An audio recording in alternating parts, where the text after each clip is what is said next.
Hello, welcome to the 4-H Club Financial Management Training.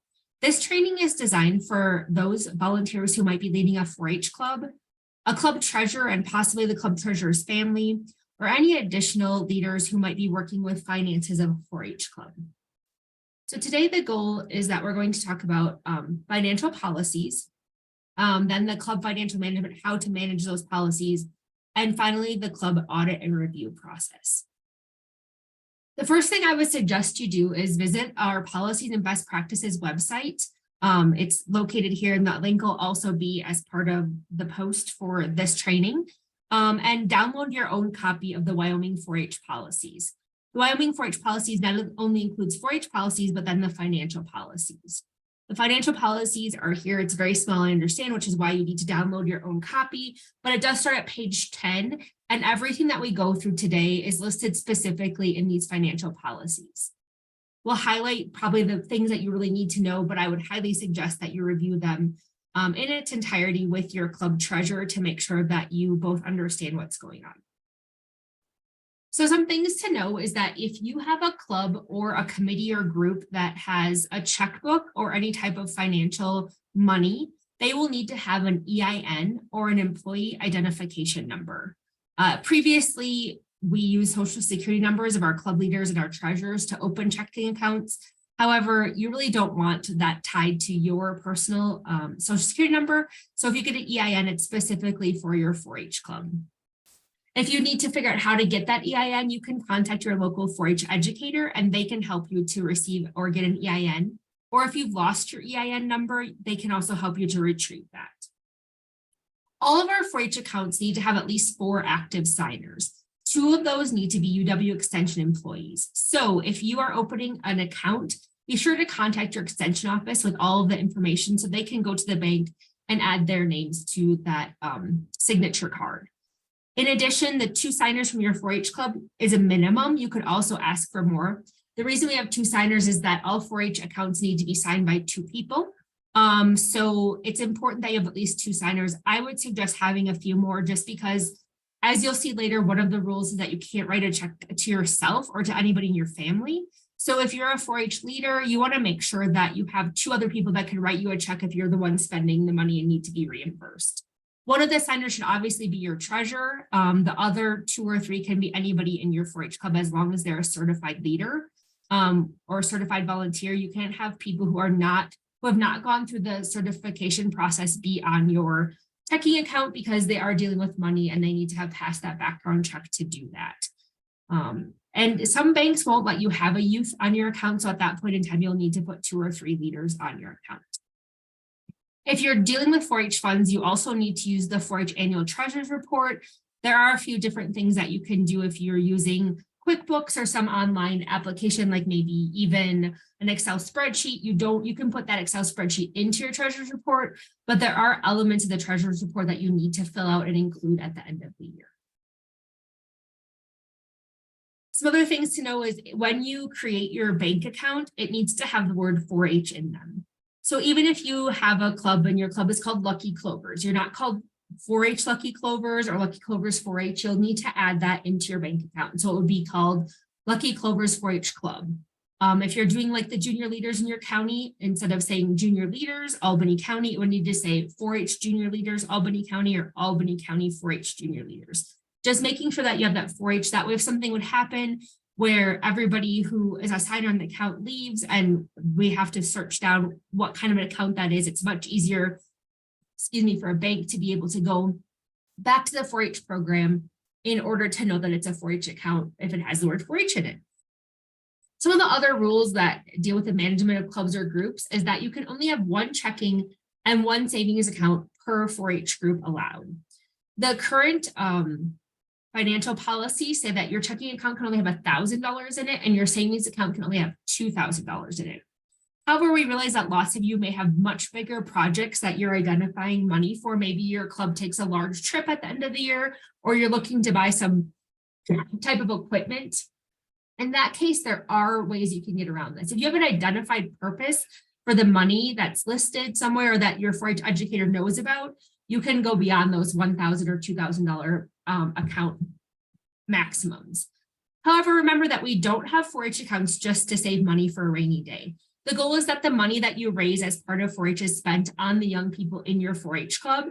So if you are exceeding this $3,000 maximum, let's really work on figuring out ways that you can spend the money on the kids in your program, whether that's taking a trip, having some type of person come into your meetings and speak, or buying everybody some type of t-shirts or 4-H gear. Look to spend money so that your checking account isn't getting really large for no apparent reason, that you actually have a purpose. And this is probably where we need to talk a little bit about budgeting. The suggestion is at the beginning of the year, you really think about how you're going to spend your money. So if you know you're going to have a large fundraiser that brings in $2,000 or $3,000, then in turn, you should have a reason to spend $2,000 or $3,000 that year, or there's really no point in fundraising throughout the year. In addition, 4-H clubs are not allowed to have any type of investment accounts. That doesn't mean you can't invest money. If you do have a large sum or a donation that you want to invest because you have a program you want to work towards, maybe you're building a shooting sports facility and your 4-H club wants to be part of that, but they don't necessarily want to keep that in their checking or savings, you can invest money through the state 4-H foundation. However, no individuals or clubs can invest money locally. So if you have more questions about that, feel free to contact your 4-H educator about investment accounts, or you can directly contact the State 4-H Foundation about that. All right, now we're going to move specifically into some management tools. So the first thing that you may be doing as a club is receiving funds or getting an income. This might be a club dues, or maybe you got an award, or maybe somebody just said, here's some money. Whatever that is, you need to keep track of it. So upon receipt of that money, you'll need to write a receipt. And so here's an example of a receipt book. You can make up your own.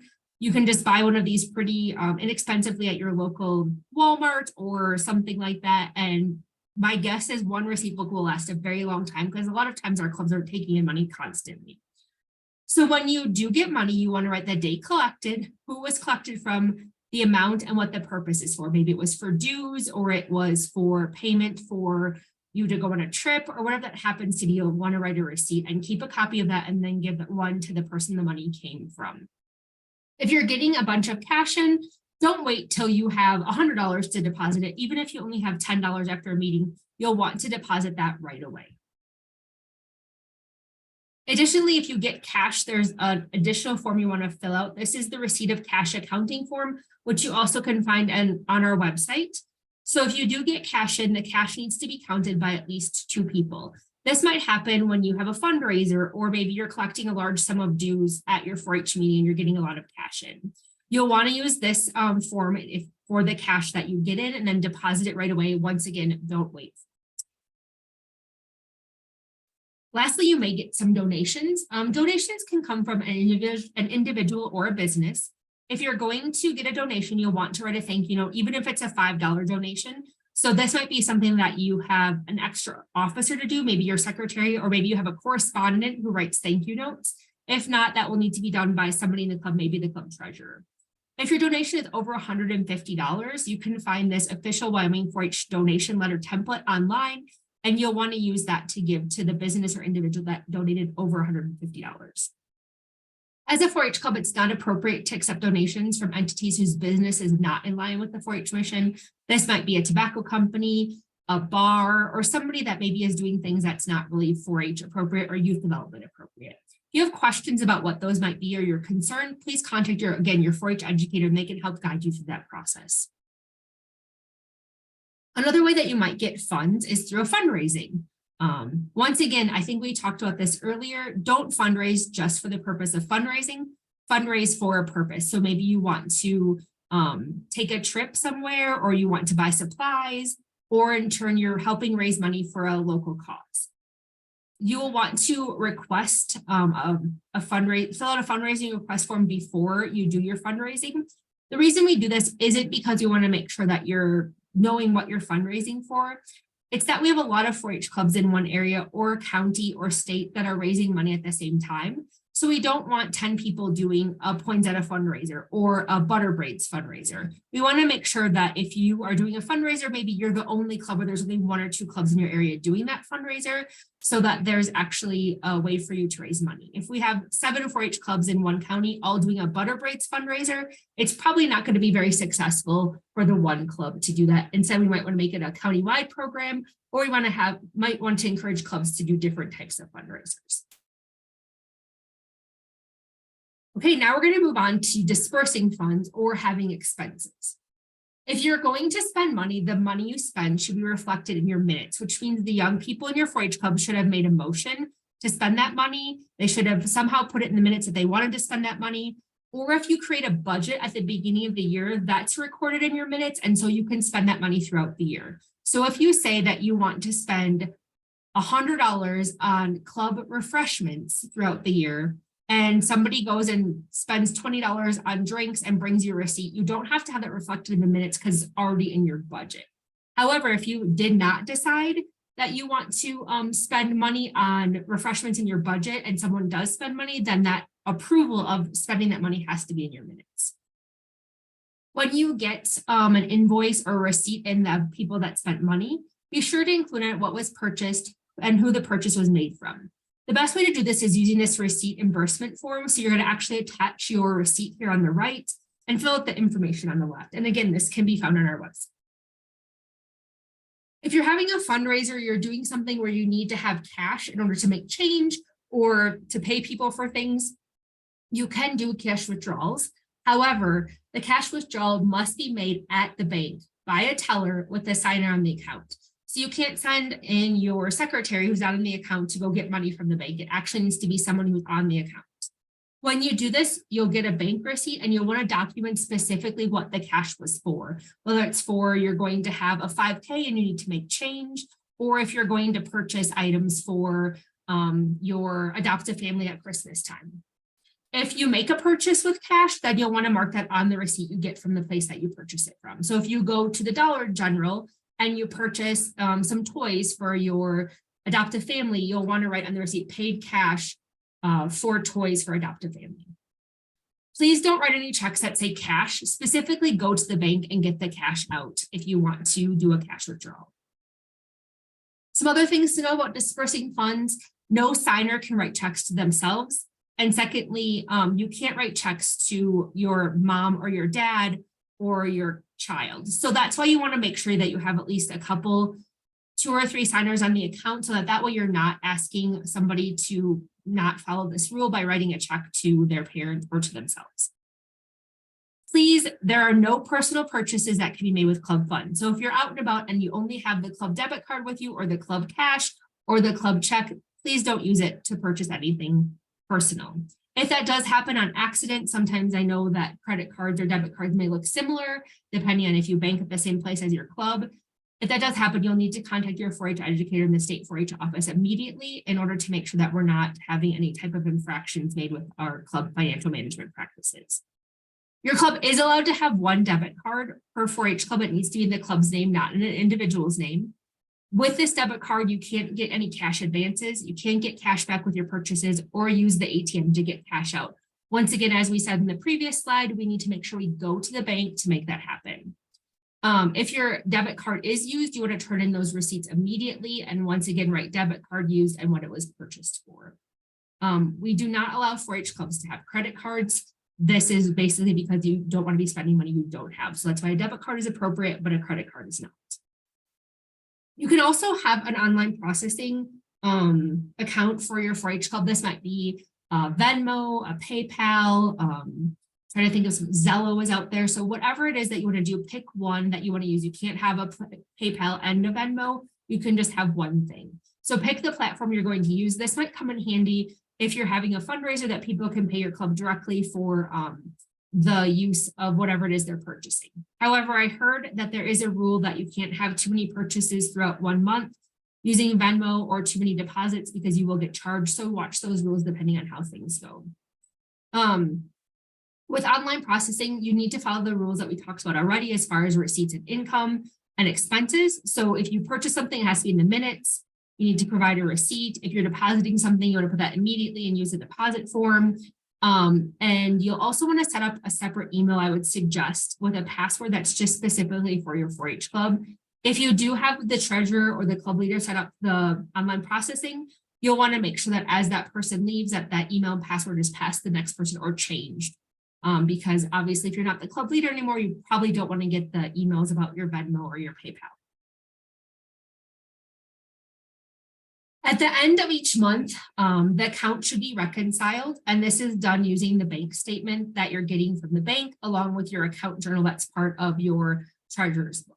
The responsibility for this falls on the treasurer with the help from a volunteer leader. So the volunteer leader may be their parent, as long as they're a certified leader, because they're once again dealing with money, and maybe the club's leader, or it may be a person that you've assigned to be your financial management leader for your 4-H club. So once again, you've used this account journal, or you've used QuickBooks, or you've used an Excel spreadsheet or something like that to keep track of your incoming and outgoing money. So you'll want to reconcile that with the bank each month, and then you want to make sure that if there is any discrepancies, you write why the discrepancy happened and put that in. Depending on your bank, you may also have some interest that's gained, so you want to add that to your account journal also. We highly suggest that every year the treasurer is provided with a 12-pocket expandable file folder. This way they can put bank statements within each month, and they can also put the receipts and the income receipts in that month. So that way it's a really easy way to keep track of it. You need to retain your 4-H records for at least 3 years. There is a 7-year minimum if you're finding that your club was in debt for some reason, but that shouldn't really happen. So really you need to retain these records for at least 3 years. So if your club owns 4 of these expandable folders, it'd probably be great, because then after the 4th year, you can clean out the 3 years ago and reuse it for that next year.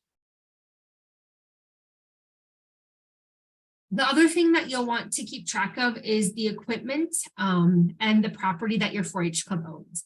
This is really important because we find that oftentimes clubs change hands, or maybe there's a new leader, or there's a new treasurer, and we don't know what happened to those clippers that were purchased by the 4-H club. Or maybe your 4-H club has some arts and crafts supplies that you purchased. So anything that's tangible property or equipment needs to be recorded in the 4-H treasurer's book in order to make sure that you know where it's at.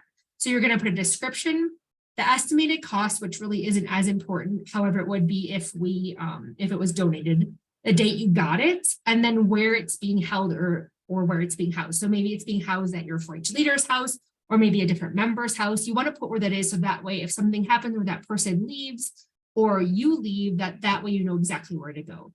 So within the 4-H treasurer's book, there is this inventory report, and you can see here, the first thing they put in there is 12 pocket monthly file folders, and it's going to be at the treasurer's house. So if there's 4 of them, maybe 3 of them are at the leader's house and 1 is at the treasurer's house. A fitting stand, who it was donated by, and then where it's located. So you want to do that for anything that your club has. And then at the end of the year, you'll want to go through and make sure those things haven't been sold, haven't been used. And if they have, you'll just want to write that, that fitting stand, it broke, and so it was taken to the dump. And so the Smith house doesn't have it anymore. And you can write that disposal date there in that far right. All right, so that kind of goes through the things that are important to do as far as the management of your 4-H club. Next, we're going to talk about the audit process. So the audit process needs to be completed at the end of each year. This is a mini audit. The 4-H educator should also be completing an audit of your 4-H club every 3 years. They can choose how to do that. Maybe they audit all the 4-H clubs in one every 3 years, or maybe they're choosing a rotation method. That's totally up to your 4-H educator, and you can ask them questions about how that's done within your program. So this is at the end of the treasurer's book, and you're basically going to fill this out whether or not you have a bank account, because it says there at the end, clubs does not have a bank account. In that case, you're done and you don't need to turn anything else in. However, if you have a bank account, when you turn in your end of the year report, you should have your treasurer's report, your bank statements, and your receipts and deposit slips. So if you turn in your accordion folder that we told you to get before, you're completely good to go and you don't have to worry about anything else. So after you've turned that in, you're going to get that to somebody in your 4-H club. It could be, the people that audit your club do not have to be certified leaders. They could be parents who aren't certified leaders. They could be a local banker. It could be anybody who you think could handle looking through your accounts. It might be a grandma, an aunt, an uncle, 4-H alumni, whatever that looks like. It just needs to be 2 or 3 people that can go through every year and look at your audit and review. The 4-H educator is in charge of finding out who that will be at a county level, but this is your local report, and that's what's going to be the most important. So what they're going to do is they're going to take your 4-H treasurer's book, the account journal. They're going to take your bank receipts that you put in that expandable folder. They're going to take any inventory that you have. They're going to take all that. They're going to look at it. And their goal is basically to see if the bank statements match up with your treasurer's book and also match up with your secretary's book that you wanted to do that. And basically we have a specific form that they can use. This is part of that form that'll tell them exactly what to do. And when they're done, they're going to write that it's in order or it's not in order. Or that maybe it's in order, but it needs some better record keeping skills. And then we ask that you have 3 people on the committee that review it. They can review it all together, or they could do it individually and then come up with a group consensus of how that works. And then they'll turn that in. So when you turn in your treasurer's book to your county, you're going to turn in this financial review form because it should already have been audited at that time. Hopefully this gives you a really good overview of our financial policies. Once again, I highly suggest that you take time to download the 4-H policy manual and look through the financial policies on your own if you have any specific questions. You can always talk to your 4-H educator, or you can feel free to email myself. My name is Sarah Torbert. I'm the state 4-H volunteer specialist, and I'd be more than willing to help you answer any of those questions that you might have. Thank you so much for your dedication to the 4-H program. Sometimes the monetary part of it is very confusing. So keep doing what you're doing and feel free to reach out and ask questions if you have any. Thanks and have a great day.